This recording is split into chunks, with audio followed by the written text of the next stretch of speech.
তো বন্ধুরা ফাইনালি এই যে ভাত ঠাত সব রেডি এই যে আমার সামনে দেখো, গরম ভাত একদম ধোঁয়া উঠতেছে, ধোঁয়া উঠতেছে না? ধোঁয়া উঠতেছে। দেখো এই যে কি সুন্দর, এই যে গরম ভাত, এই যে আব্বা হুজুর চাইল, সাইডে অল্প একটু লবণ নিছি, দরকার হলে লবণ নিলাম, নাহলে নেবো না, সাইডে রাখছি, ঠিক আছে।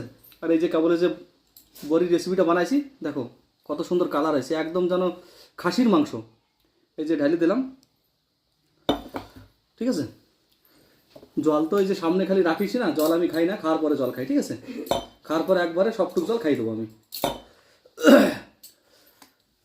তো বন্ধুরা সাথে থাকো আর দেখতে থাকো, ঠিক আছে, কীরকম করে খাই আমি।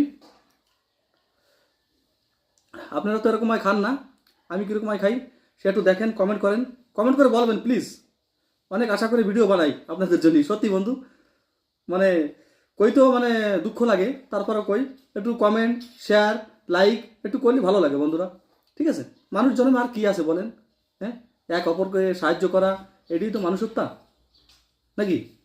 তো so please guys, like and share my video, ওকে।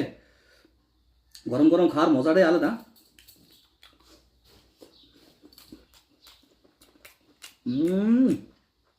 একদম ফাটাফাটি বন্ধুরা, কি কব, ও অসম, দারুণ।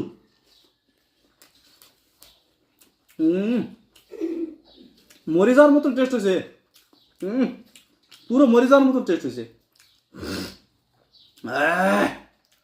যেরকম চটপটি কইছি না, ওরকম চটপটি হয়েছে, একদম মরে যাওয়ার মতন টেস্ট, ভয়ঙ্কর টেস্ট, মাথা খারাপ। জোরদার পুরো একদম ফাটাফাটি বন্ধুরা, সুপার।